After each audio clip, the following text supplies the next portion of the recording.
मग बाबासाहेबांचं नाव आहे जो संविधानाला कारणीभूत आहे त्याला तुम्ही संपवायला निघालाय. पालकमंत्र्यांची फार मोठी चूक आहे मॅडम, माफी मागणार नाही पण पालकमंत्र्यांची त्यांची ही चूक पत्रात घ्यावी. नाही आता राहू दे, जसं आहे तसंच राहू दे.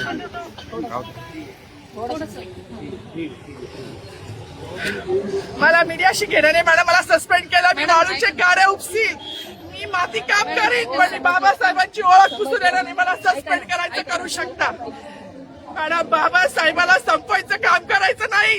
26 जानेवारी 15 ऑगस्ट मध्ये मी नाही मानत पण लोकशाही मॅडम तुम्ही सुद्धा संविधानामुळे आहात, पालकमंत्री सुद्धा पालकमंत्री संविधानामुळे आहे. कोणताही जातीभेद नाही, सगळी समानता त्यांनी दिली आहे. आमच्या कानातुरात होते बाबासाहेबांचं नाव आता तरी भाषणात येईल, मग तरी भाषणात येईल. ज्या लोक संविधानाला लोकशाहीला कारणीभूत आहे त्यांची नावं वारंवार घेतली गेली.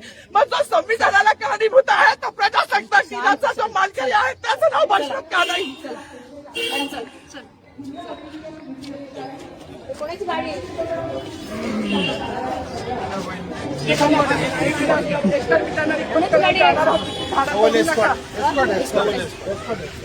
अरे माझी गाडी असेल ना रे, ट्रॅफिकची गाडी आण रे.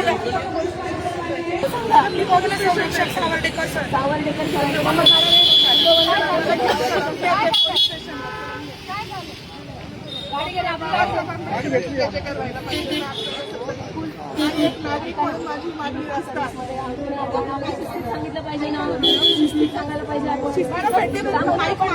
ऐका ना, ते माईक मागत होते पण त्यांना दिलं.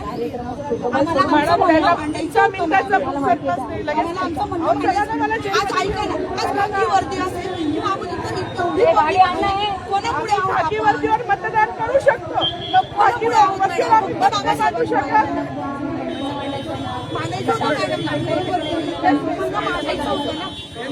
माईक दिला नाही गेला ना त्यांना.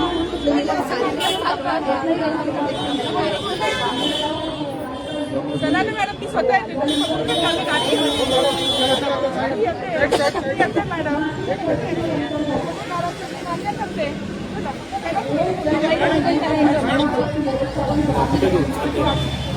पोलीस स्टेशन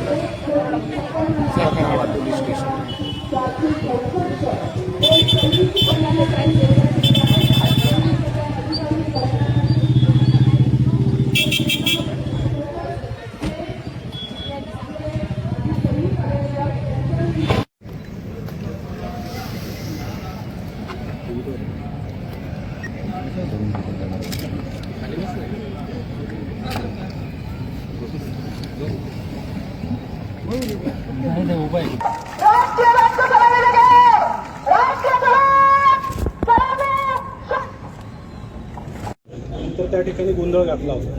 नेमकं राहिला असेल पण तसा काही माझा कुठलाही हेतू नव्हता, कुठलाही माझा तसा हेतू नव्हता. आणि त्याच्यामध्ये फक्त मी घोषणा केली भारत माता की